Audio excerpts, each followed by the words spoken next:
Hello, everybody. Welcome to Tuesday night, last week of the year. And we did a really good job getting the chapters all finished with the exception of math. But by the end of the year, we're going to start again next week on chapter 1 and just go through the rotation again. We'll talk more about what we're going to do tomorrow night later on. Tonight, we're going to do some vocabulary review and hit a couple of the quizzes that we had last week. In a minute, I'll put on the quizzes so that we can get started looking at them. And again, our normal thing, you guys got to tell me if you can hear me at some point. So let's see where we are.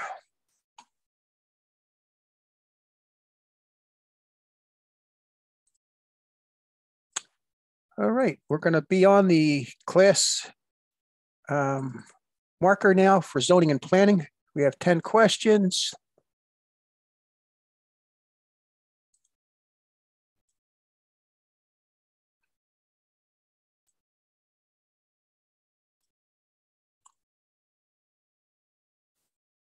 Professor, how do we join the class marker? Say that again? How do we join the class marker? You don't. You're just going to have to watch it on my screen. I sent you guys all the links for it with the invitation today. But for now, you can just watch it on my screen, and we'll go over the answers. I have one more question, if you don't mind. Sure. So Go ahead. I was in your class. I've been in your class for a while, and I want to take the test. Do we have to sign out of class for that? Yes. To take the state test, you need to send me the best thing is to send me a text message to 908-202-5738 and say that you want to sign out of class. Okay. My wife will call you back. I'll also send you the final exam. You need to take the final exam. It's on a class marker thing. It grades it automatically, and then we will sign you out of class. And then you'll go to PSI to schedule your test. So all pretty simple. Okay. All right. If I schedule the test, can I get it right away that week, or it takes a while? You probably will get it within a couple of days. Okay. And I still think they're giving it at home if you choose to take that option. I don't recommend that, but you can do it. And from what I understand, the results, the percentage for people passing is the same at home as it is in person.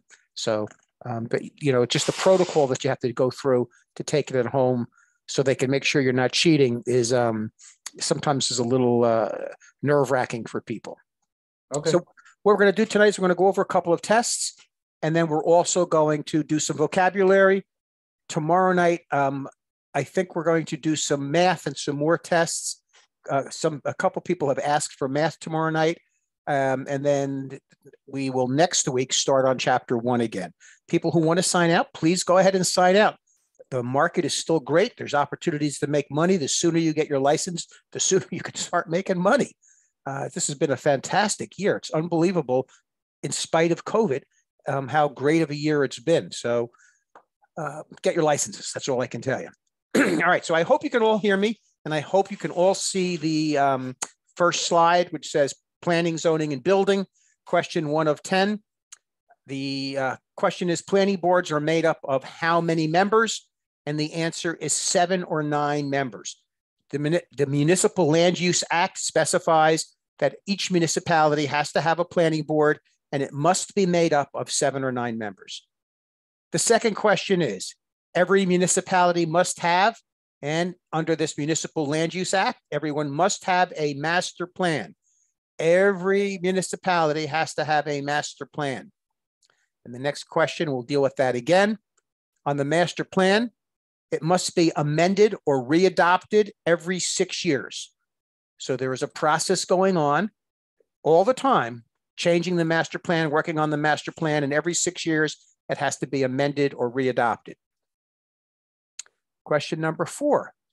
When you have a 45 by 100 lot, so you've got a lot that's only 45 by 100, and you need 50 by 100 to build on it, what would be your... The slide didn't change. Okay, let's get it over there. So many people are clicking on right now. Thank you very much for telling me. Let's hope we're on the slide now. So it's question 4 of 10. Give it a second for the internet to catch up with us. We're faster than the internet tonight. Okay, so hopefully we're on slide question 4 of 10. When you have a 45 by 100 lot, but zoning requires a 50 by 100 lot, and you still want to build anyway, you should first go through the process of getting a variance. And you go before your planning board to do that. So your first step is to get a variance. When you're going for a variance, you actually have to notify everybody who owns a property within 200 feet of any point on your property. And there's services that do that for you and charge you a fee to do that. They send them out a certified registered letter. Those people all get to come to your hearing. They don't get a vote, but they get to come to your hearing. And again, sometimes if they're vociferous in their objections, your planning board will vote you no. Okay, so the answer is you go for a variance. Now we're on question 5 of 10. And this is a real place, by the way. Mary's Pizza operated in the area in Edison that was zoned as commercial 50 years ago. The zoning has since changed to residential. And Mary's is allowed to continue because? Bruce. Yes. The question is still on number 4. Grandfather clause. So the answer is it's a grandfather clause, also known as a pre-existing non-conforming. And let's try to catch the computer up to us again. And the best pizza of my childhood. You remembered it, right? Yeah, loved Mary's Pizza. And that was the what was their names? Bon Giovanni's. Bon Giovanni. Yeah, they had a pizzeria down in Spring Lake too, and I helped them sell their house that was on, I think it was Washington, 1 door or 2 doors down from the pizzeria. Yep. All right, we're going to go to question 6 of 10. Let's hope it's up there. And 6 of 10 is the purpose of a PUD, a planned unit development. And the purpose of a PUD is to create a compromise on the density of housing between a builder and the community. And so what a PUD does is it maybe you need to build on an acre lot. And if you create a PUD, you might be able to build on a smaller lot, but you'll have to dedicate some land to your municipality. And the way you give that land to the municipality is with what's called a statutory dedication, through a statutory dedication. So the purpose of a PUD is to create a compromise on the density of housing. We didn't catch up, I don't think. Okay. I mean, we should be on 7 of unless 10 it's now. just me. Still on 5. Let's see if we can get us on to 7 of 10. We should be on 7 and now of 10. Nope. I'm going to turn off my video. Sometimes that helps. We'll try it again. So I don't think there's anything else I can shut down here that I'm running right now. All right, so we're on 7 of 10. And 7 of 10 has to do with the hotel and multiple dwelling law. And the hotel and multiple dwelling law defines multiple dwelling units as those having, and it's 3 or more dwelling units. 3 or more dwelling units. 2-family doesn't fall under the auspices of that rule. 3 or more does.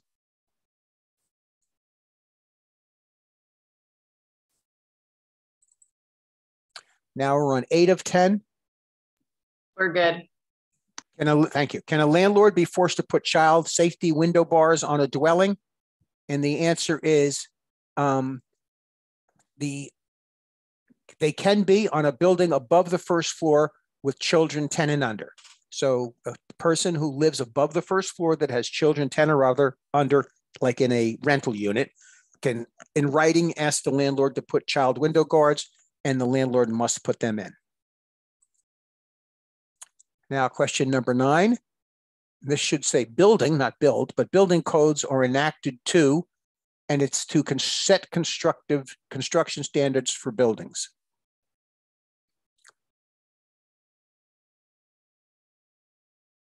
And hopefully we're going to go to 10 of 10. Zoning requirements usually cover. So of these 4 things, what do zoning requirements cover? And that's setback lines.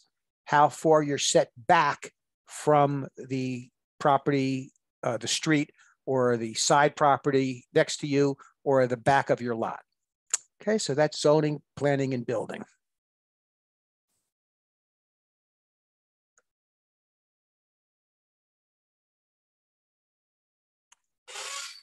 Okay.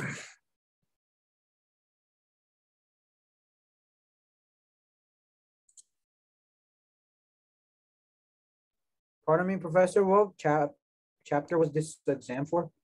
Planning, zoning, and building. And that was the chapter we did last week. Hang on a second and I'll tell you. Please call me Bruce. 'Cause my wife calls me the absent-minded professor, and I don't like that. I'm a college student. I'm just too used to calling. Sorry about that. I understand.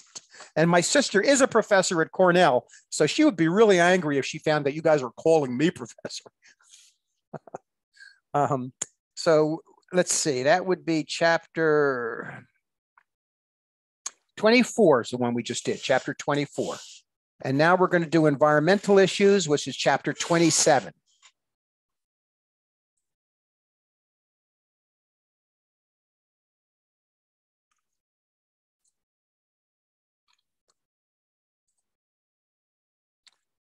Okay, we should be on environmental issues, question 1 of 10. And the first question is, a lead addendum is required for homes built, and it's pre-1978.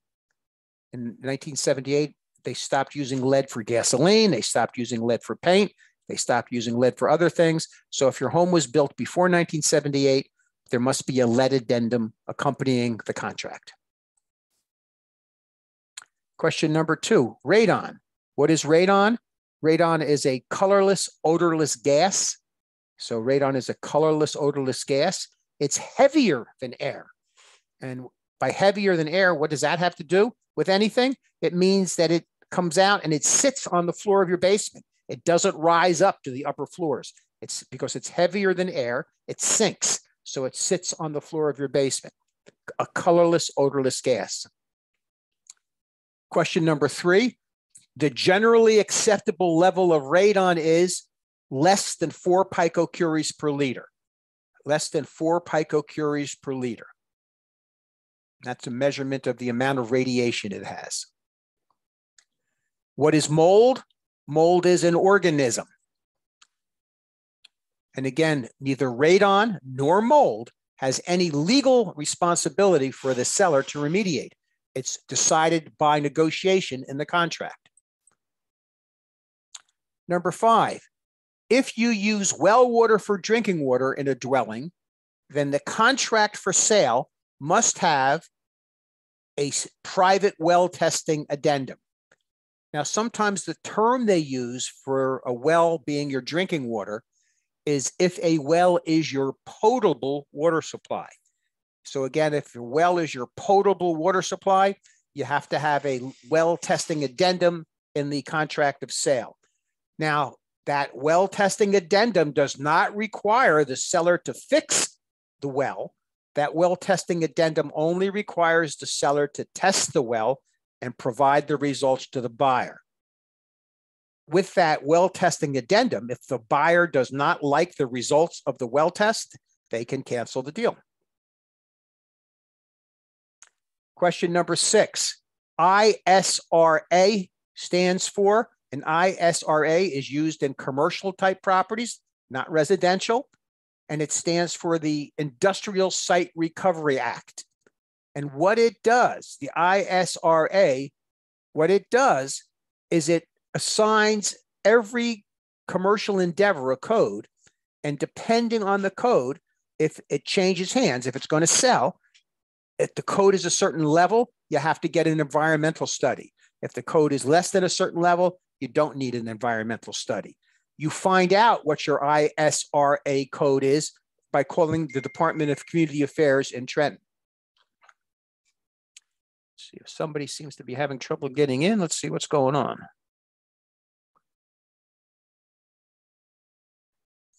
Okay, they should be able to get in now. Question number 7. The purpose of the Highlands Water Protection Act is to, and it's to control development in environmentally sensitive areas, to control development in environmentally sensitive areas.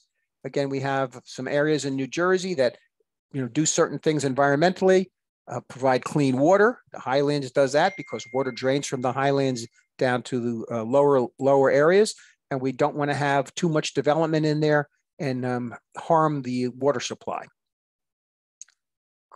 Question number 8. We're talking about SARA, S-A-R-A, which stands for the Superfund Amendments and Reauthorization Act. And one of the purposes of SARA was to provide innocent landowner immunity, because the law before SARA was called CERCLA. And in CERCLA, everybody who ever had ownership in a property was jointly and individually responsible for the cleanup. And CERCLA was a cleanup act, not a regulatory act. But what SARA did is SARA gave innocent landowner immunity. So if you bought the property after it was polluted, you had no reason to know it was polluted, you didn't pollute it, and you performed your due diligence and somehow you missed the pollution, then you are not in that chain of responsibility to clean it up. So it provided innocent landowner immunity under certain circumstances. Question number 9, what is carbon monoxide? And again, carbon monoxide is a colorless, odorless gas. Carbon monoxide is lighter than air. And since it's lighter than air, it floats up. Carbon monoxide is the result of the incomplete combustion of fossil fuels, natural gas, gasoline, kerosene. And in order to not get people poisoned with carbon monoxide gas, we're required to have a carbon monoxide detector test in between rentals and in between sales. By the way, the smoke detectors and the carbon monoxide detectors in these inspections have to be newer than 10 years old, and they all have to have sealed batteries so that you can't pull the battery out to shut it up when you cook a real smoky dinner. Question number 10. Under the Sanitary Landfill Act, the seller must, and so Sanitary Landfill Act is the act that says if your property had previously been used as a landfill, you must do something, and you must include in the contract of sale a statement about when the property had been used as a landfill. That's your responsibilities under the Sanitary Landfill Act.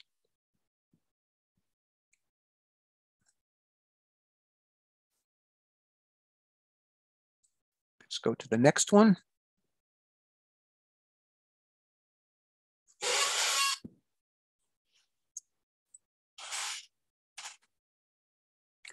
The next one is appraising.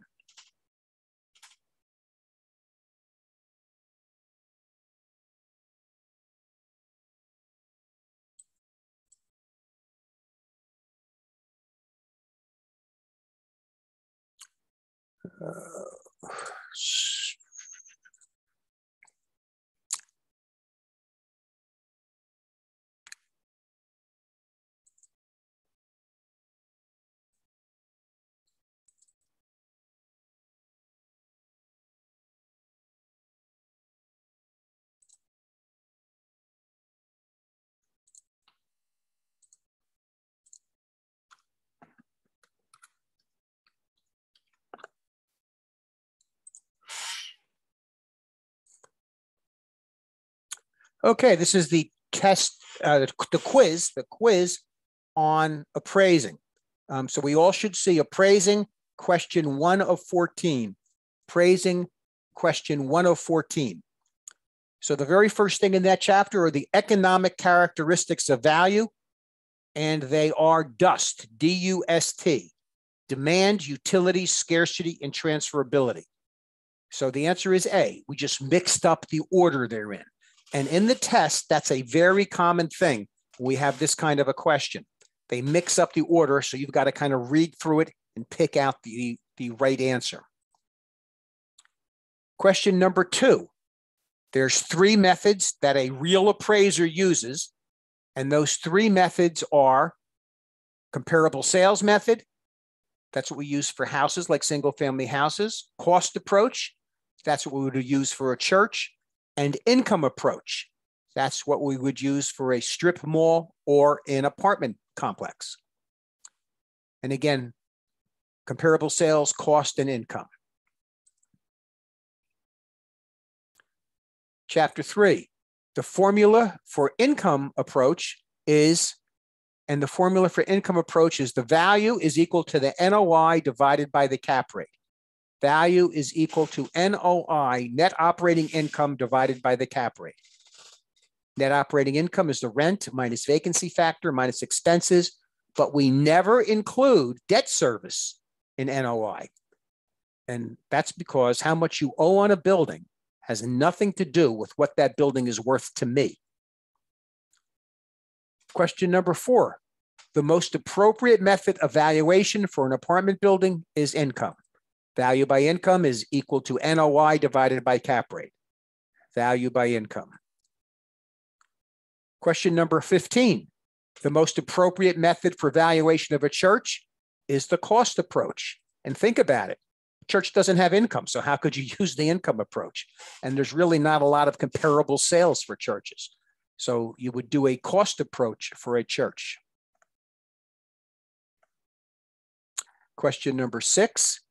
In 2021, the supply of homes was at a record low because of the low supply. What happens to prices? So when supply goes down, what happens to prices? Prices increase. When supply goes down, the prices increase. Number 7, sometimes on apartment buildings, an estimate of value that is not as accurate as the income approach just uses the annual rent times some multiplier. This method is called, and it's called the gross rent multiplier. And the reason it is not as accurate as value by income is the gross rent multiplier does not take into consideration extraordinary expenses. And value by income does, because it's net operating income minus expenses. And the gross rent multiplier, it's just income times some factor. So it's not as accurate as an estimate of value or an opinion of value as value by income. Question number 8. The very first step in the appraisal process, by the definition they give us in this chapter, is to define the problem. Why am I doing the appraisal? What time frame am I doing? And I could do an appraisal for a property's value anytime between now and the past. Of course, I can't do one in the future because I would need to have a crystal ball. Question number 9.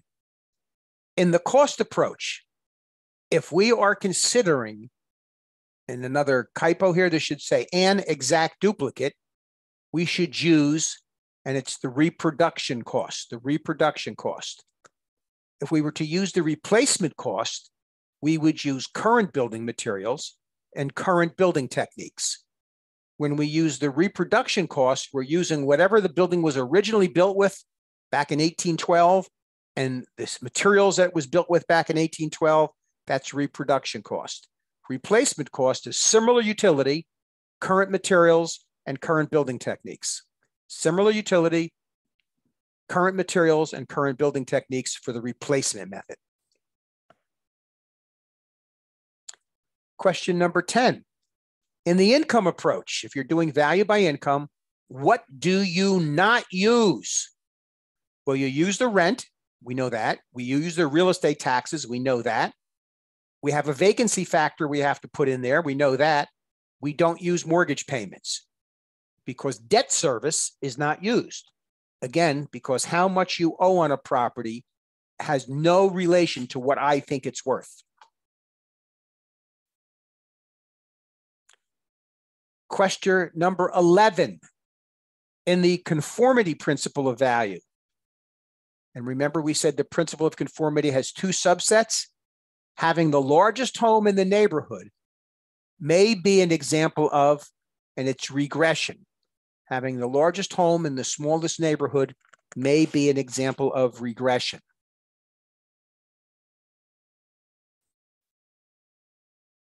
Number 12, in the cost approach, you're going to build your imaginary building, and then you're going to subtract accrued depreciation. And in accrued depreciation, you use 3 things: So this question is, which of the three here do we use and which one don't we use? So the one we don't use is book value. We do use wear and tear. We do use functional obsolescence. That's how outdated or outmoded something is. And we do use external obsolescence. That's something that's outside the building, like those high tension wires in that picture we had in this chapter that reduce the value of your building, but it's not your building's fault. That's external obsolescence, but we don't use book value. Question number 13. In the comparable sales method, the subject has 3 bedrooms. The most recent sale of a similar home, which we're using in the cost approach, has 4 bedrooms. The adjustment for a bedroom is $5,000. How do we treat that adjustment? So we want to remember our rules. Rule number 1 is never touch the subject. That means A is wrong because it says touch the subject, and C is wrong because it says touch the subject. Rule number 2 is I for I, increase for inferior. Well, 4 bedrooms is superior. So rule number 3 is S for S, subtract for superior. So we know that the value of an extra bedroom is $5,000. We're going to subtract $5,000 from the comparable sale. Again, we never subtract it from the subject because rule number 1 is don't touch the subject. And question number 14. The most applicable method to value a church is the cost approach.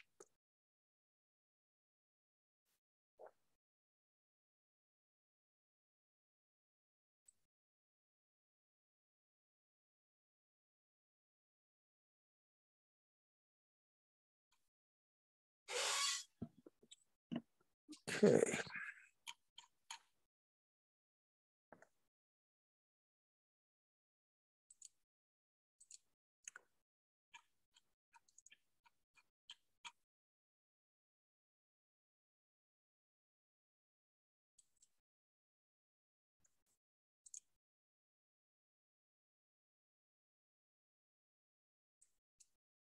And I think we did do anti-discrimination yet.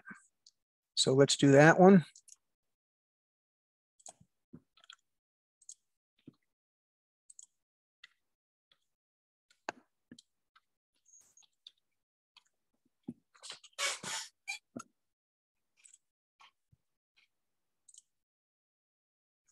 Okay, so we should be on question 1 of 11, anti-discrimination and fair housing. Question number 1, the penalty for not having the New Jersey Law Against Discrimination poster on display in a real estate office is a $100 fine. One of those things you just have to remember. $100 fine for not having a New Jersey poster in your office. Question number 2, blockbusting or panic peddling, always on the test. And what is it? It's inducing someone to list their home for sale by implying a person in a protected class is moving in. That's blockbusting. And it's illegal.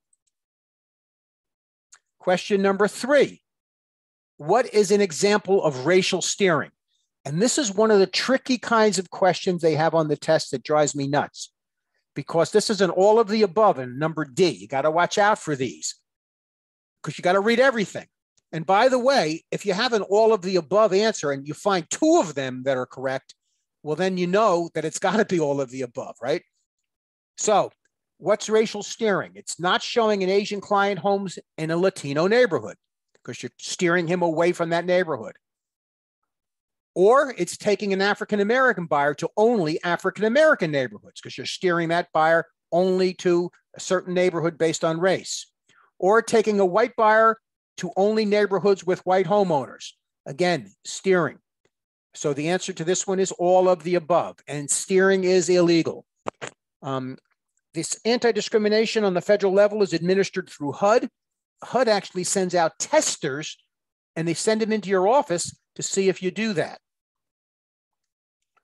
In New Jersey, the maximum fine for a first offense under the anti-discrimination laws in New Jersey is $10,000.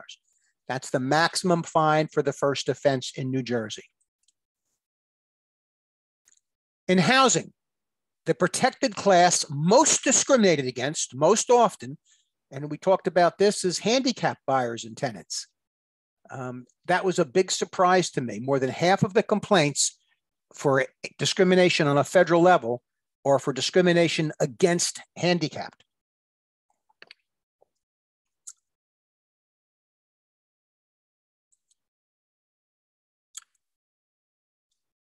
Question 6, and you'll have this kind of question on the test. How long does a party have to bring a complaint? Under New Jersey's law, 180 days. 180 days to bring a complaint. Question number 7, the Civil Rights Act of 1866 prohibits discrimination on the basis of race. 1866 was the year after the Civil War ended, and the Civil Rights Act of 1866 gave everybody the same rights for owning real estate and for protection in contracts as it did white citizens. So technically it prohibited discrimination on the basis of color, but they later on redefined that as race. Now, this is the penalty for not displaying the federal poster, known as the equal poster, because it's got a big equal signs on it. So the penalty for not displaying the equal HUD poster is, and what it does is it shifts the burden of proof.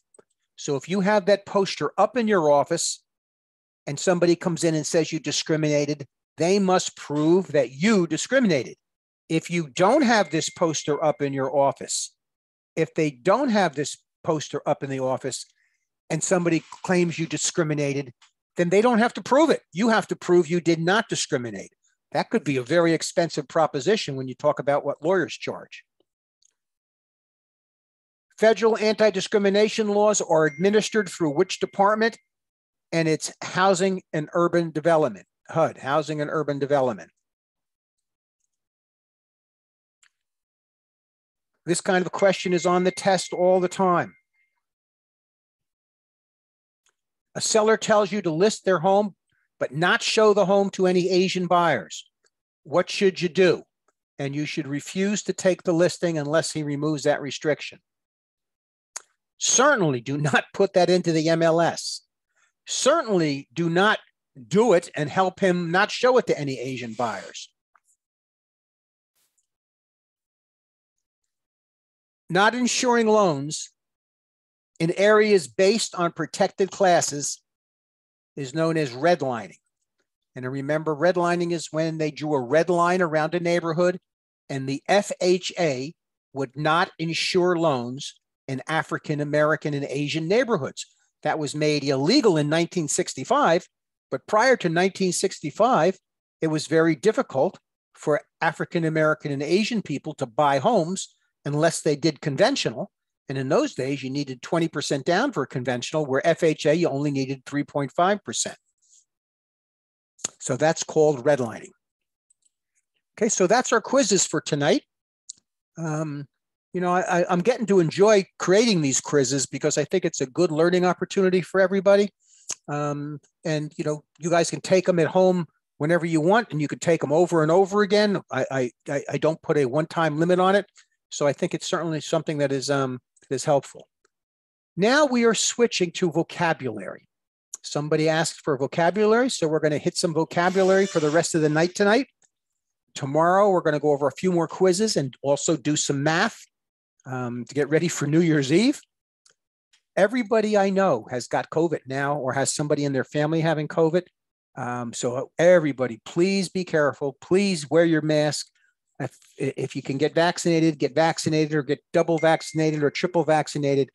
But my son's whole family has it. We had neighbors that are friends of ours that were going on a trip to Puerto Rico today, and they went to get their COVID tests because Puerto Rico requires it now, and the whole family finds out they have COVID. So again, they would have gotten on that plane. That regulation just went into effect 2 days ago. They would have gotten on that plane to Puerto Rico, and everybody on the plane would have ended up getting infected from these 4 people getting on the plane. So very, very careful for the next couple of weeks. All right, we're going to go slow on vocabulary so that I'm going to have a chance to explain not only what the word means, but what it means in real life. So we're going to start off. I hope you can see the slide that says adjustable rate mortgage. So what an adjustable rate mortgage is it's a mortgage where the interest rate you're paying the lender goes up and down. And it goes up and down based on an index plus a margin, an index plus a margin. So your index might be the cost of funds index and your margin might be 1%. Bruce, Yes. excuse me, the slide is not working. We are in vocabulary. Okay. Thank you for telling me. Let's see what we can do. Sometimes we have to give it a minute or two for the internet to catch up with us. So we should be on the slide now that says adjustable rate mortgage. Yeah, we good. All right. Thank you very much. So adjustable rate mortgages, if you had an index that was cost of funds and cost of funds was 1% and your margin was 2%, your rate would be 3%. Now, if the cost of funds went up to 2% plus your margin of 2%, now your rate would be 4%. So why do people use these adjustable rate mortgages? Well, usually you get a very low interest rate on an adjustable rate mortgage compared to a fixed rate mortgage. And so sometimes in order for you to be able to qualify for the loan, you do an adjustable rate mortgage and that lets your front end ratio be lower. So you qualify. The danger is when that adjustable rate interest resets, it might be a much higher interest rate, and then you may not be able to afford your payment anymore. So the purpose of an adjustable rate mortgage is it shifts the risk of fluctuating interest rates away from the lender and to the borrower. Amortization. The root word of that is morta, which means death. Amortization is when you, still on the wrong slide? No, I have a question, and it's probably a dumb one. With an adjustable rate, is it possible for the rate to actually go down, or is it only? Yes. Rates can go down. Rates can go down. Okay. So but think about it. If you were to get an adjustable rate mortgage now, there has never been lower rates than now. No, understood. It's not going down right now. Right. Gotcha. Okay, thanks. And some people get adjustable rate loans that adjust every month, some of them every year, and some people get adjustable rate loans that adjust after 5 years. So let's say you knew you were only going to be in your house for 5 years. You might take an adjustable rate loan because you're getting a very low interest rate because you know you're going to be selling the house before it adjusts to a higher rate. So that, that's something that quite often happens. So amortization comes from the Italian word morta, which means death. And a amortized loan means that you're paying off some of the principal, and by the full term of the loan, that you should pay all of the principal off. So at the end of a fully amortized loan, you owe nothing because you've paid off all the principal. On a fully amortized loan, your payment every month will have principal and interest as parts of the payment. In the beginning of the loan, the principal will be very small and the interest will be very high. At the end of the loan, the principal will be very high and the interest will be very small. But the payment will be the same in a fixed, fully or amortized loan. The payment will be the same throughout the entire loan. So an appraisal, and we just did some review on the chapter on appraisals tonight. The big thing to know about appraisals is that it is an opinion of value. An appraisal is an opinion of value, not a finding of value, not the value. It's an opinion of value. And what you're looking for with an appraisal is the price that a buyer who is not forced to buy will pay a seller who is not forced to sell with a reasonable amount of market time. So when you're doing an appraisal, you're looking for the market value.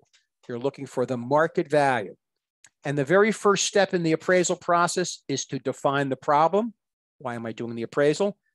The very last step in the appraisal process is to reconcile the three methods of valuation: comparable sales, income, and cost, and then to write your opinion of value and the narrative as to why you think you chose that opinion of value. Assessed value is how much your municipality is assessing your property at in order to levy your taxes, to charge you taxes.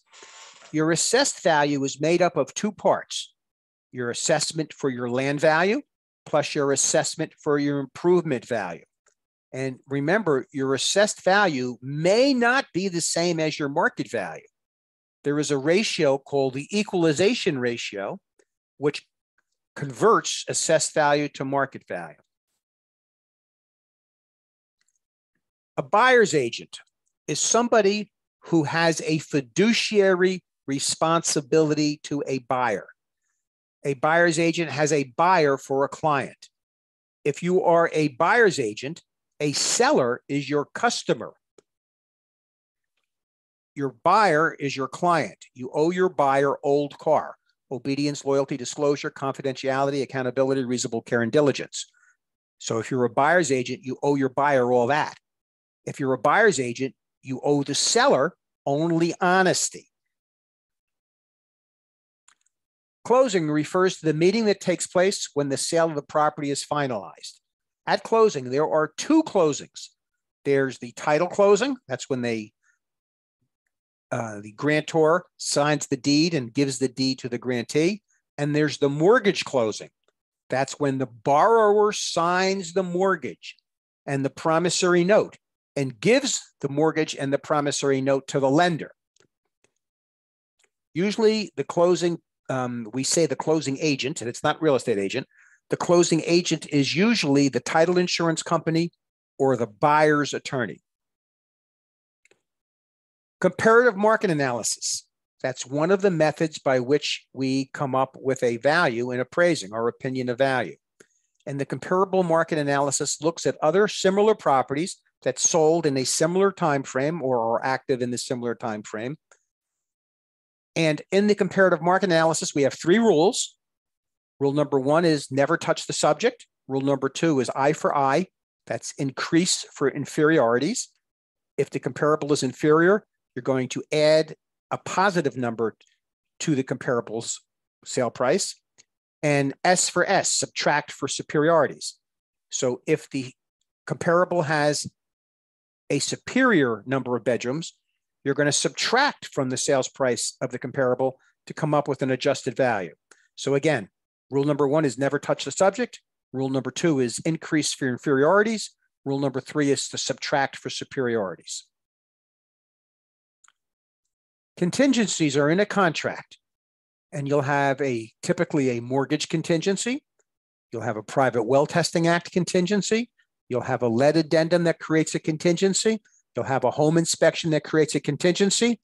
And these are things that kind of must be overcome before everything is really a locked up contract. So your mortgage contingency will say that if you don't get a mortgage, you can get out of a deal. Your home inspection contingency will say if the home doesn't inspect, you can get out of the deal. By the way, the home inspection contingency does not require the seller to fix anything. The home inspection contingency just says that if you're the buyer, you do a home inspection, you don't like what you see, and the seller won't do anything about it, you can kill the deal. Dual agency is when one agent or one office represents both the buyer and the seller in a transaction, where both the buyer and the seller are clients. In order to have dual agency, you have to have informed consent to dual agency in writing from both the buyer and the seller. Equity is what your house's value is minus your mortgage is your equity. Sometimes you can get a home equity loan, which means you have a first mortgage, but you have enough equity where you can borrow a little bit more from a different lender. That second loan will be in second position because it's going to be recorded at a later date than your original loan. A fixed rate mortgage is a mortgage where the payments and the interest are fixed, and fully amortized is a fully amortized fixed rate mortgage. So in a fixed rate mortgage, your interest rate is fixed for the entire life of the loan. A home warranty is an insurance policy that you buy from, certain different kinds of home warranty companies. For the test, the important thing to remember with a home warranty is that if you advertise a home warranty, when you're advertising a property for sale, you must make it clear who's paying for it. Is the seller paying for the home warranty, or is the buyer paying for the home warranty? Interest is the cost of borrowing money. And if we take the amount of money that's principal, how much we borrowed, and we multiply it by the interest rate, that gives us the amount of interest that we're paying in that year. And the reason I say in that year is because usually interest rates are expressed in APR, which is annual percentage rate. Somebody have a question? Okay. A mortgage broker is somebody who takes a borrower and connects them with a lender and gets paid a commission. That's a mortgage broker. A mortgage banker is somebody who lends their own money, or somebody whose company lends their own money. A broker is not lending the money. It's just originating the loan and connecting a borrower with a lender. Principal is the amount of money used to purchase a home. Principal is also the amount of money you're paying against what you owe in your mortgage payment. Remember, your mortgage payment is made up of principal and interest. Principal is the amount of money you owe on the loan being paid down, and the interest is the amount of interest that you're paying for having the use of the money. Private mortgage insurance, PMI. So you have private mortgage insurance when you have a conventional loan. PMI stands for private mortgage insurance. And the definition of a conventional loan is a loan that has no connection with the federal government. Private. No conventional loan is one that is neither insured nor guaranteed by the federal government. A PMI is private mortgage insurance. That means it's from a private company. And typically, when you have a conventional loan and you put down less than 20%, you have to pay PMI. And in the event you get foreclosed, the PMI company makes the bank whole again. The PMI company doesn't do the borrower any good. It makes the lender whole again in the event there's a foreclosure. But it kind of does the borrower good in the long run because it allows a lender to lend you the money to buy a house with less than 20% down. A realtor is somebody who belongs to the National Association of Realtors. Again, if you were a realtor, you have to pay your realtor dues. There's a little trademark logo for the realtors. You are not allowed to use that trademark logo unless you are a part of the realtors. ALTA is the American Land Title Association, which is kind of the trade group for title insurance people, just as realtors is the trade group for real estate people. And I read the other day that the realtors are back to being the largest trade association in the country.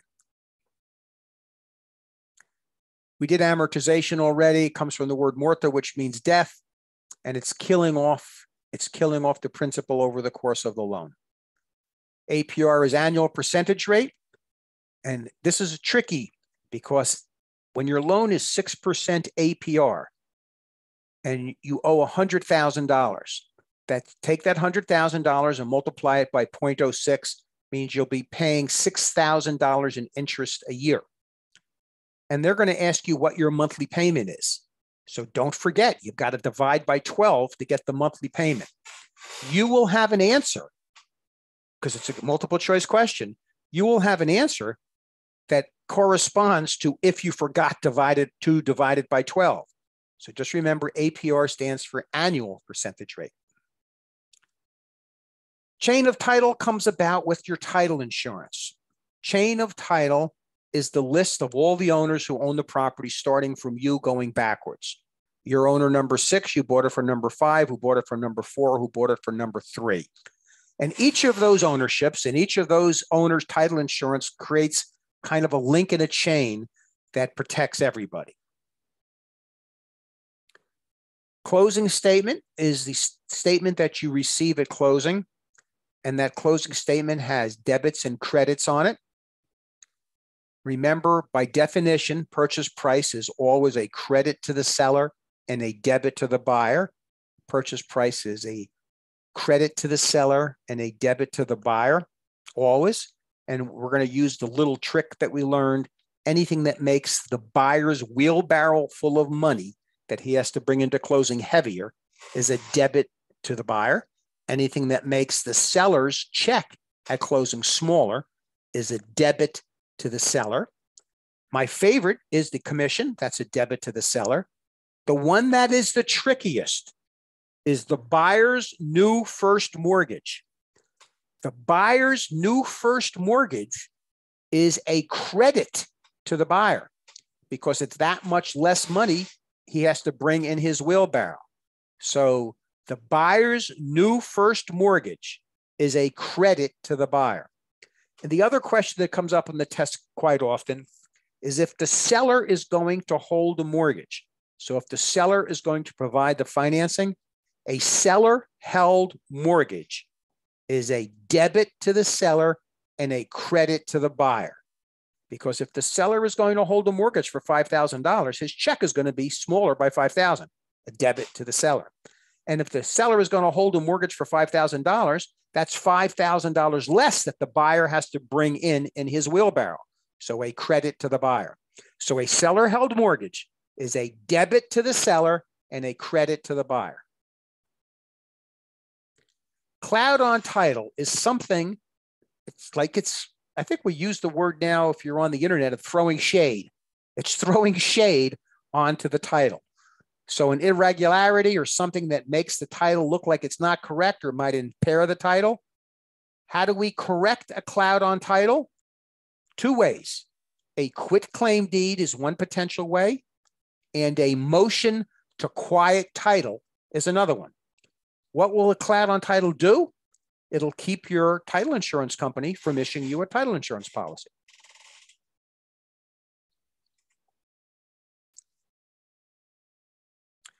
Covenant. Covenant means promises. Covenant is a formal agreement or contract between two parties. So we have covenants in a deed, like the covenant of quiet enjoyment, the covenant of warranty forever, the covenant of season. Just remember, there's one kind of a deed that does not have a covenant of season, and that is a quitclaim deed. In a quitclaim deed, there is no covenant of season. The covenant of season says I'm the owner. In a quitclaim deed, nobody is claiming to be the owner. It's just that the grantor is promising they'll never bring a claim. We are doing all the chapters at once. This is vocabulary from all the chapters at once. People tell me they have trouble with the vocabulary. There's so many words. So a deed is a written document by which title or interest to real estate is conveyed from one party to another. We transfer real estate, real property, or interest in real property by a deed. That's because we are an allodial state. So we transfer real property by deed. By the way, we transfer personal property by bill of sale. And we have a full warranty deed. That's the kind that gives the grantee the most protection. We have a special warranty deed. Excuse me. That's also known as a bargain and sale with covenants against grantor's acts. That's the kind of deed we use in everyday transactions. Special warranty, also known as a bargain and sale with covenants against grantor's acts. That kind of a deed coupled with title insurance gives us evidence of marketable title. We have a bargain and sale deed. Bargain and sale deed is just saying whatever I have, I'm transferring to you. And the last kind is a quitclaim deed. In a quitclaim deed, you're not even saying you own it. You're just saying, I promise I will quit any claim I will ever have against the property.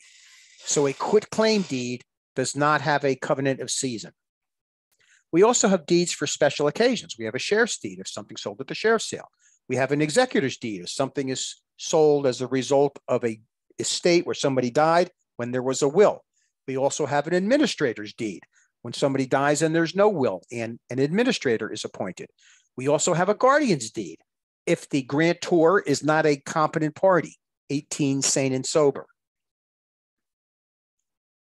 Default is failure to perform a promised task or to pay an obligation when due. If you default on your mortgage payments, it can initiate foreclosure. If you default on one of your mortgage covenants, like the promise to pay taxes, it can accelerate your loan. Defect is a blemish, imperfection, or deficiency in title. And your title insurance only covers unknown defects, something they didn't see. Something that they did see, they won't give you title insurance for, or they'll issue an exception for it in the policy. How do we cure a defect? Again, motion to quiet title or a quit claim deed. Depreciation or accrued depreciation. So this is the kind of depreciation we used in the cost approach, not the kind of depreciation we use in taxes. The accrued depreciation in the cost approach is wear and tear, functional obsolescence, and external obsolescence. Functional obsolescence is how outdated or outmoded something is. External obsolescence is the loss in value from outside sources. So in the cost approach, accrued depreciation is wear and tear, functional obsolescence, and external obsolescence. Earnest money is a down payment made by the buyer as evidence of good faith. Remember, a contract has to be supported by consideration, and the earnest money is not the consideration. The earnest money is just evidence of good faith. That earnest money is the buyer's money, just in somebody else's hands. Until closing, it becomes part of the down payment. That earnest money deposit is not automatically the seller's. That earnest money deposit is just a showing of good faith. And the earnest money deposit does not constitute the consideration that's required in a contract. The consideration is the purchase price for the title and the possession of the house. An easement is a right or interest in real property where you can limit somebody's use of another property. And we know we have two kinds of easements we talk about most. One is an easement appurtenant.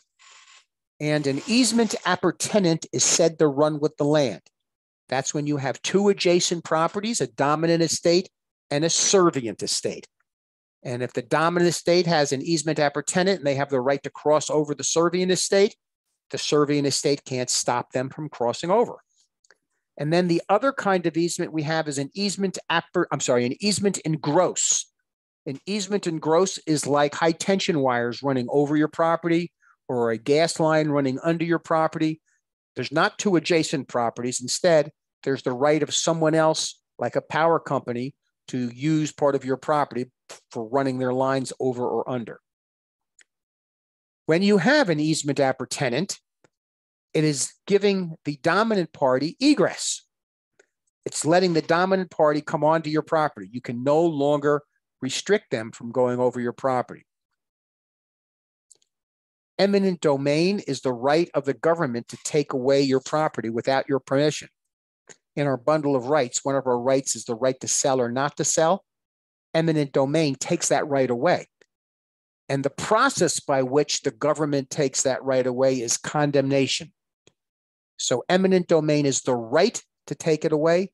Condemnation is the process by which we take it away. In condemnation, we have full taking, when you take the entire property and you have to pay fair market value. We have partial taking, where you have to pay severance damages based on the before and after method. And then we have inverse condemnation. When the government does something that makes your property worthless, they have to compensate you for the loss in value. By the way, title insurance never protects you against eminent domain. Encroachment is the extension of a structure from real estate to which it belongs across the boundary line onto the adjoining property. So it's like your fence running onto your neighbor's land. That's an encroachment.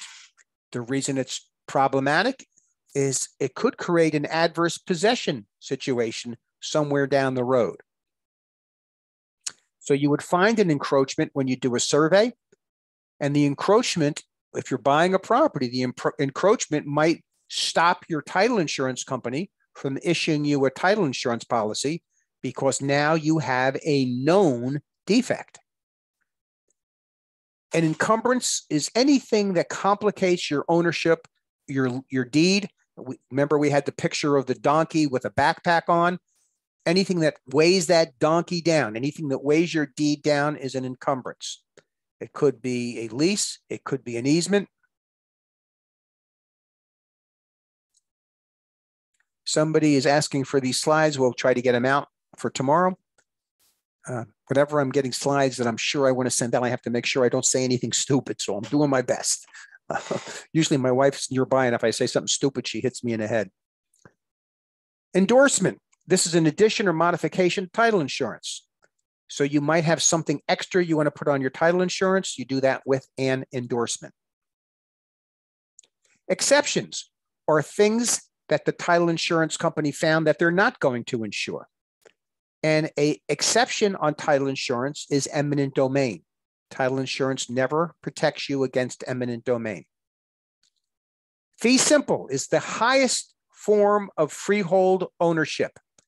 Fee simple or fee simple absolute. And remember, we have freehold ownership is fee simple or fee simple absolute, defeasible fee, or life estate. Those are the three types of freehold estates. And the three types of freehold estates, the distinguishing characteristic is they're for an indefinite period of time. So they could last forever. They're for an indefinite period of time. First mortgage is the mortgage that has been recorded first on your deed. So your deed is sitting at the county clerk's office. When you borrow money to get a mortgage, they bring that to the county clerk's office. The lender brings the mortgage that you gave them to the county clerk's office, and they put a stamp on your deed that says there's a lien and has a time and date on it. And whichever one is recorded first has the first mortgage. And whoever is the first mortgage is the one that's going to get paid off first in the event of a foreclosure. A foreclosure is a legal proceeding by which the lender, using your mortgage, you gave them a mortgage. Now they're going to use that mortgage to take the property away from you. In New Jersey, we foreclose under a law called the Fair Foreclosure Act. A general warranty deed is a deed or instrument containing all the common laws, items of warranty. It's also known as a full warranty deed. And we do not use these very frequently in New Jersey because in a general warranty deed or a full warranty deed, the grantor promises everything forever. So instead, we use a bargain and sale with covenants against grantors acts deed, also known as a special warranty deed. Hazard insurance is the insurance you get on your property for things that might happen on your property: fire, natural causes, vandalism, etc. As far as the test is concerned, if you as a real estate agent are involved in procuring hazard insurance for a property, you must have written affirmation 5 days before closing that that policy is in effect. An heir is somebody who inherits or is entitled to inherit real estate by provisions of law. And a very similar word to heir is hereditament. A hereditament is something that is capable of being passed by will to an heir. So an heir receives a hereditament. A hereditament is something that's capable of being passed on. Ingress is the right to enter a property. Just again, we talked about egress before. Ingress is the opposite of egress. And again, if you have an easement appurtenant, the person who is the dominant estate holds the right of egress and ingress over your property. Intestate means that you died without a will. And if you die without a will, then there's a law called the law of intestate distribution that says where your stuff is going to go. If you die without a will and you have no heirs, so they can't look at the chart and see where your stuff goes because you have no heirs, then your property escheats to the state. So intestate is dying without a will. Testate is dying with a will. Joint tenants with rights of survivorship. This is one that will definitely be on the test. And you have to remember that for joint tenancy with rights of survivorship, you must have the 4 unities. And the 4 unities are time, title, possession, and interest. And in this joint tenancy with rights of survivorship, if you have 4 owners, they each own 25%. If one of the owners dies, his share goes to the other guys who own with him. Even if his will says his share should go to his kids, it doesn't. His share goes to the surviving owners. That means that joint tenancy with rights of survivorship is not a hereditament, because even though he leaves it in his will that his share should go to his kids, when he passes away, his share goes to his other owners. Judgment is the conclusion or determination by a court awarding a payment of money, and a judgment creates a general lien against all properties, and it is involuntary. So a judgment creates a general involuntary lien. A lien is a liability against real estate or a claim. Remember, liens are always financial claims. A lien is a type of encumbrance. And we can have voluntary liens, like a mortgage, because you give your permission to put a mortgage lien on your property. Or we can have involuntary liens, like a judgment lien. You didn't give your permission to put that lien on your property. We can have specific liens. A mortgage lien is a specific lien. It's only against your one property. Or we can have a general lien. A general lien is a lien like a judgment lien that's against all your properties. Also a mechanics lien. That's the lien that a plumber, if you do work at your property and you don't pay him, they can file a mechanics lien. And a mechanics lien is an involuntary, because they don't need your permission, specific lien. So it's involuntary and specific. They don't need your permission, and it's only against the property they did the work on. In order to file a mechanics lien, the plumber would have to file that within 90 days of him completing the work or getting the last materials delivered. Lis pendens in Latin stands for lawsuit pending. So lis pendens is a lawsuit that's pending. A notice is a legal notice that you can look it up. And that's the first step in a foreclosure. So when you look on Zillow and you see pre-foreclosures, that means that a lawsuit is pending and that particular home is on its way to foreclosure. A loan estimate, or a good faith loan estimate, is a 3-page loan estimate that must be provided under the Truth in Lending Act to the consumer no later than 3 business days after they submit a loan application. That estimate provides key information about the cost and risk of the mortgage. Marketable title, also known as good and clear title, is defined as title where a title insurance company is willing to issue title insurance. Mechanics lien we talked about a minute ago. It's when a contractor does work on your property, you don't pay them, they have the ability to file a mechanics lien. Involuntary specific lien. What position is it in? Well, it's in whatever position time and date of recording drives it to. So if you've already got a first and a second mortgage and then you hire a plumber and he gets a mechanics lien, it's going to be in 3rd position. Meets and bounds. That's the way we define where our property is in New Jersey. It's the highest level of the definition of where our property is. Under that is lot and block, which is where the taxes are affected or assigned by, and the lowest is your address. So the highest is a meets and bounds, then it's lot and block, and then it's address. Meets and bounds is also known as a legal description. Why? Because we use it for mortgages and deeds. A deed must have a meets and bounds description attached to it. And we can have things like monuments and benchmarks, and we do a meets and bounds definition. A surveyor does it using distance and direction. Some of the tools they use are a transit and a level. An owner's policy, also known as a fee policy, is the title insurance policy you get when you purchase a home. The rates are regulated by state, so all the rates are the same. And in an owner's policy, it covers the owner and the owner's heirs up to purchase price.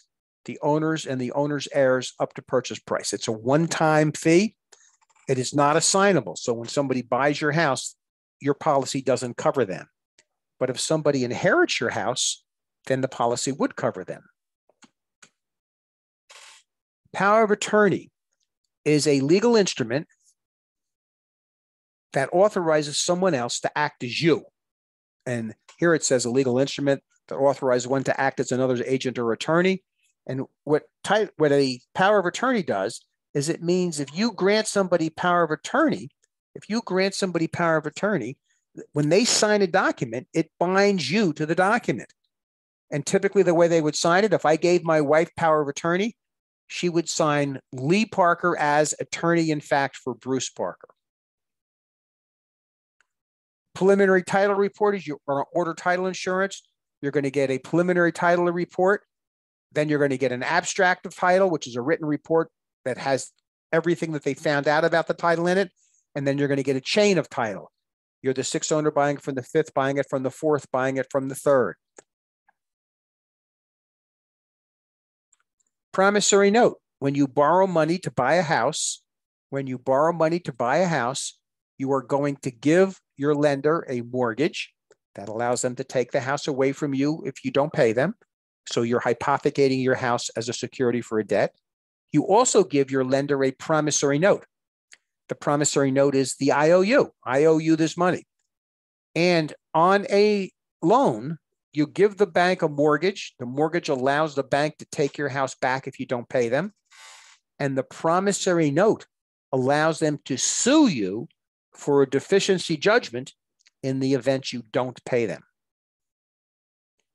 A quiet title suit. Again, if you have a break in the chain of title or a cloud on title, one of the ways to cure it is with a quiet title suit.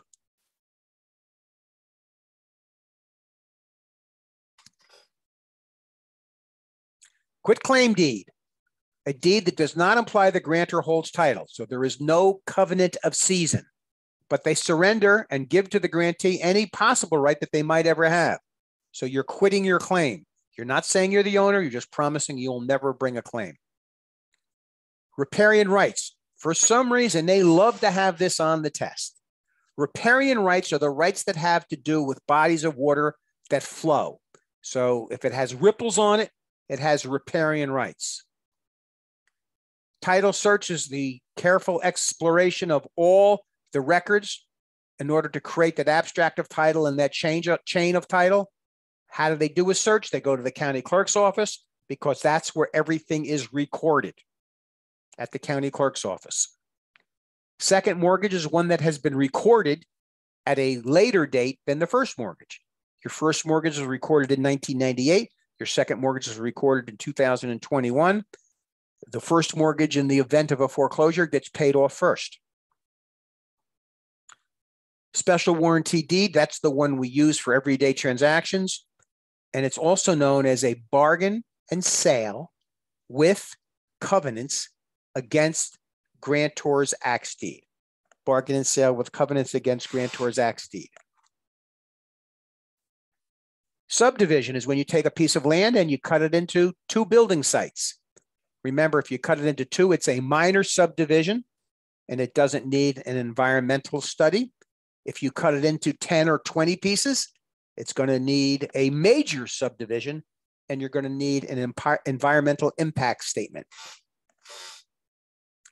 Survey is what a surveyor does to create a meets and bounds definition. Meets and bounds definition has a point of beginning and a point of ending. And a survey creates a meets and bounds definition, which is known as the legal definition, because a meets and bounds definition is attached to your mortgage to prove the property what it is, and attached to your deed to prove what the property where it is. That's your meets and bounds definition. In New Jersey, the method of saying where your property is that is known as the government survey system is never used. We do not use the government survey system in New Jersey.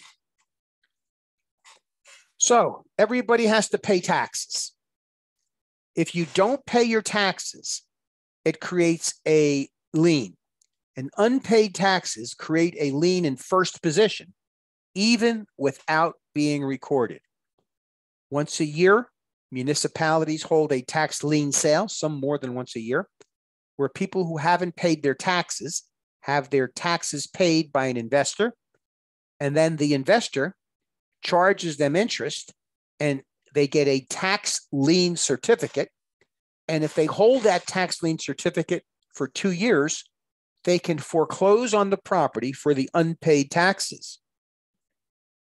If nobody buys the tax lien at the tax lien sale, and then the municipality gets it back themselves, that's called in rem, I-N-R-E-M. And if you are in rem, that means the municipality can foreclose for the unpaid taxes after 6 months. Tenants by the entireties. This is an estate or interest in real property between husband and wife. And it's predicated on they say a legal fiction here, that the husband and wife are one person. So the entirety of that marital element is the tenant of the property, tenant by the entirety. And upon the death of either husband or wife, the surviving one has full title. Tenant is somebody who holds the possession of real property under a lease. And a fancy word for a lease is a demise, D-E-M-I-S-E. A tenant who holds a lease has the right of possession. And that right of possession is known as a reversionary interest. Because before we said that a freehold estate is for an indefinite period of time, but we know that a lease is for a definite period of time. And that's a leasehold estate. Freehold is indefinite, leasehold is definite. And it's a reversionary interest because at the end of the lease, the right of possession goes back to the landlord. Tenants in common, another form of ownership. Very tricky because it says tenants. Tenants in common is a form of ownership. In tenants in common, you have more than one owner. They can have different shares. They can come into title at different times. But with tenants in common, you have equal rights of possession. Everybody has the same right to be in any part of the building. Tenants in common.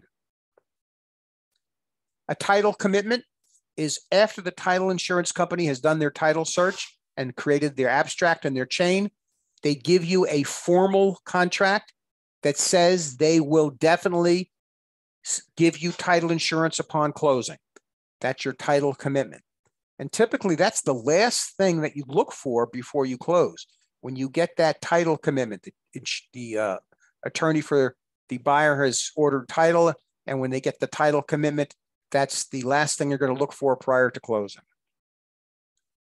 Title covenants are promises that are inside the title or the ownership, such as the covenant against encumbrances, the covenant for further assurance, the covenant of good and right authority. That's the quiet enjoyment, the covenant of season, and the covenant of warranty. Those are promises that are made in your deeds. And remember, the quitclaim deed doesn't have them. Title defect is any possible claim that's in the chain of title. And again, how do we clean up a title defect? A motion to quiet title lawsuit or a quitclaim deed. Title examination, when you order title search, it's when they're going to go through all the records that are recorded at your county clerk's office and do a title examination to reach a conclusion about the status of the title. Goes to the underwriter, and if the underwriter feels, because it's an insurance policy, if the underwriter feels it's an acceptable risk, then they'll give you a title commitment. Title insurance protects you against loss from defective titles, liens, and encumbrances. Title insurance only covers you against unknown defects. Title insurance covers you and your heirs. Title insurance covers you up to purchase price. Title searches, they go to the county clerk's office and look up everything that pertains to your ownership or your property. The underwriter is the person in the title insurance company that reviews all the documents. Also, in the loan, the underwriter is the one who reviews all the documents and decides whether or not they're going to give you a loan commitment. Underwriters for lenders are impossible to talk to. They hide the underwriters in caves and lock them up, and they will never talk to you. Acceleration clause is the clause in a mortgage that says if you do certain things wrong, it speeds up how quickly you have to pay it back. And we have a couple specific kinds of acceleration clauses. One is known as a due on sale clause. If you sell the property, you owe the money. And a alienation clause. If the property changes, alienation clause. If the property changes ownership, you owe the money. On an assumable loan, there is no alienation clause or due on sale clause because you may be able to assume the loan. Accretion is the gradual buildup of silt or sand that creates new land. So again, accretion is how they formed the Mississippi Delta in the Gulf of Mexico or the Gulf of Tonkin in Vietnam. The activity of the water deposited soils and created new land.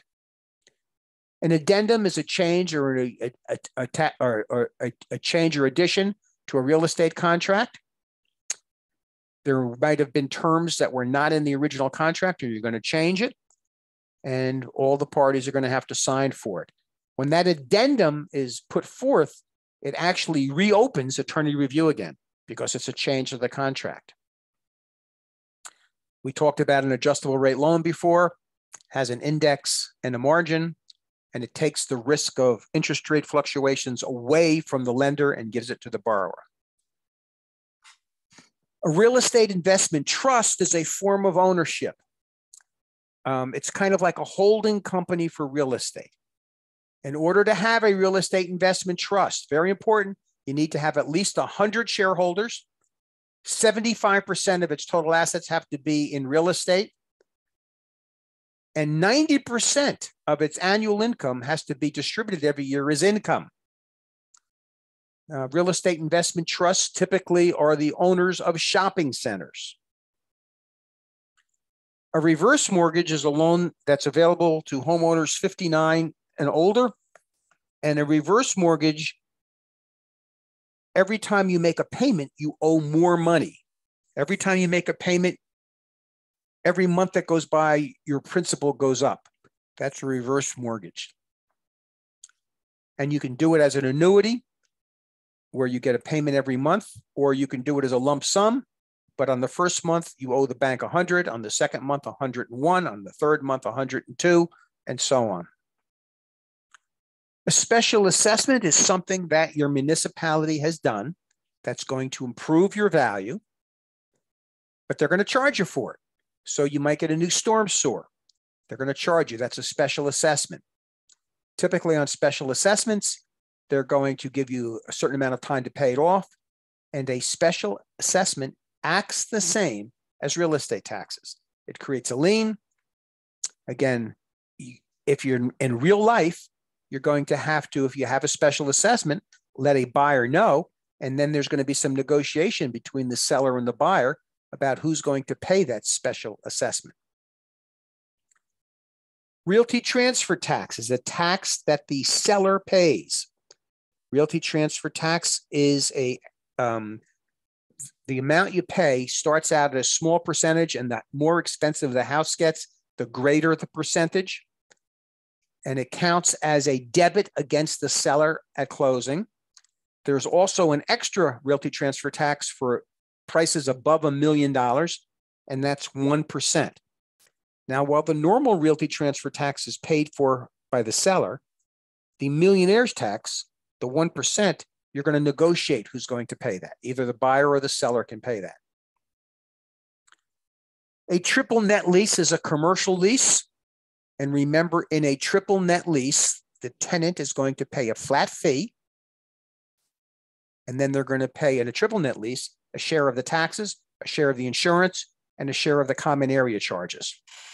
That's a triple net lease. A gross lease, by the way, is a lease where you just write one check to the landlord.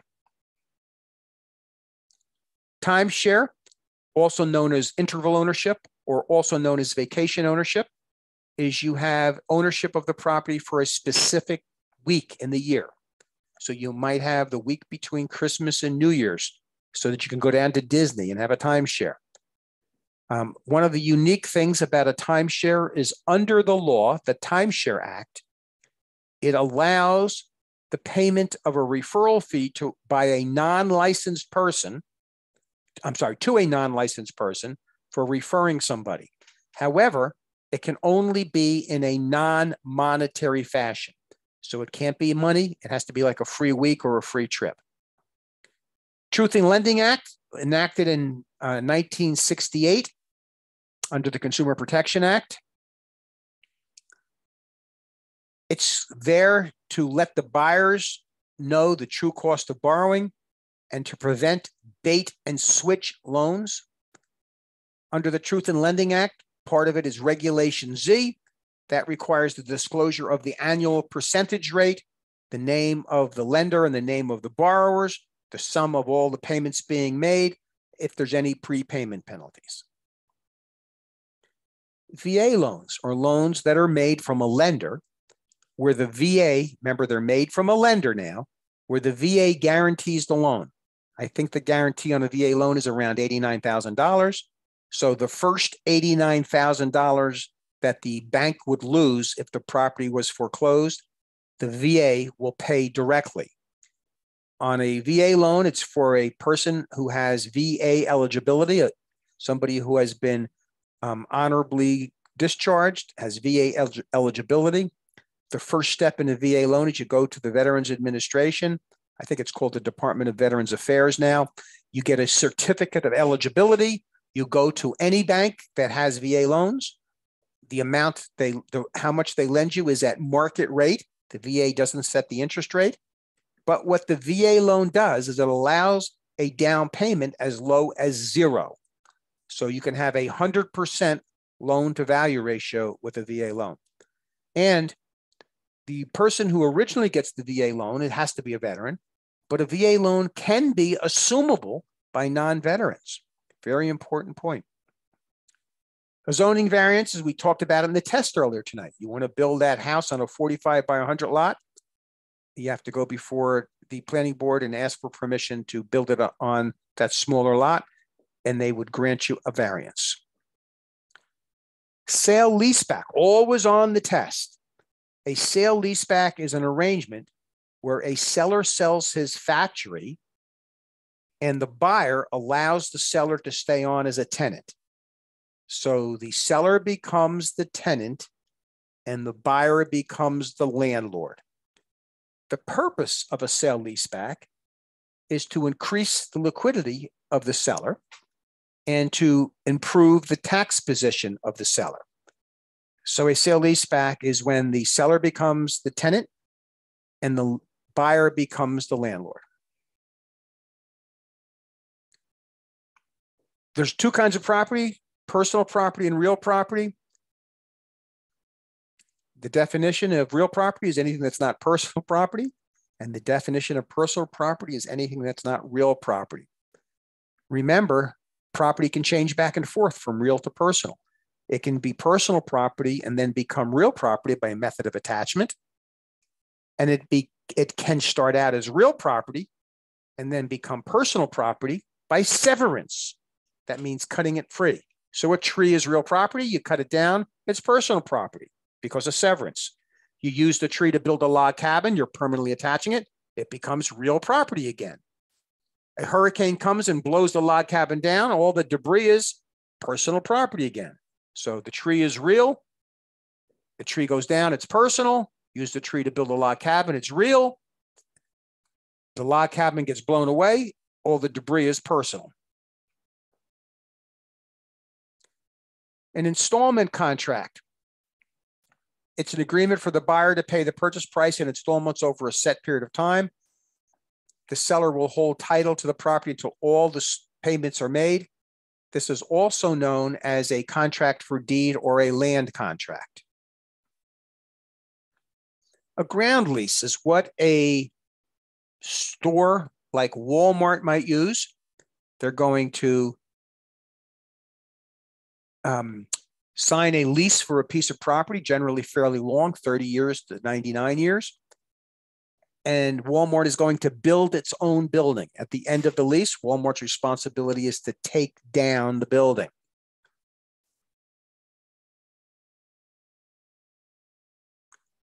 Ginnie Mae is the Government National Mortgage Association. Ginnie Mae is a player in the secondary market. What Ginnie Mae does is it buys mortgages and notes. Remember, when you give the lender, when you're going to get a home loan, when you get a loan from a lender, you give the lender a mortgage and a note. The lender then sells that mortgage and note to Ginnie Mae. Ginnie Mae then packages that mortgage and note with lots of other mortgages and notes and sells them to investors as mortgage-backed securities. An FHA loan is a loan that's made through FHA, which is a part of Housing and Urban Development. An FHA loan is a government insured loan. So a VA loan is a government guaranteed loan. An FHA loan is a government insured loan. Who can get an FHA loan? Anybody that can qualify with the lender. The FHA doesn't lend you the money. A lender lends you the money. The lender lends you the money at a market rate. The interest rate is a market rate.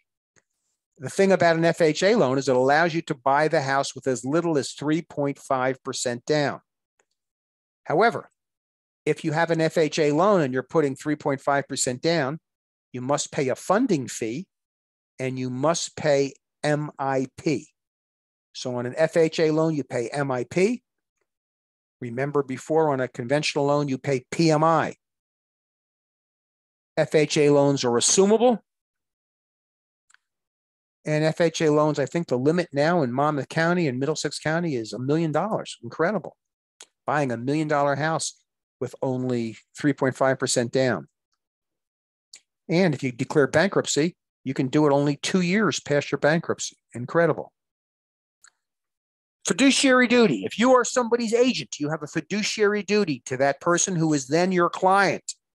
That fiduciary duty is defined as old car: obedience, loyalty, disclosure, confidentiality, accountability, reasonable care, and diligence. Fiduciary duty comes from the Latin word fidelis, or faithfulness. You have a duty of faithfulness to your client. Somebody is your client, you owe them a fiduciary duty. If somebody is your customer, you owe them honesty. Neither fiduciary duty or honesty determines if you're going to get paid. What determines who gets the commission is whom is the procuring cause.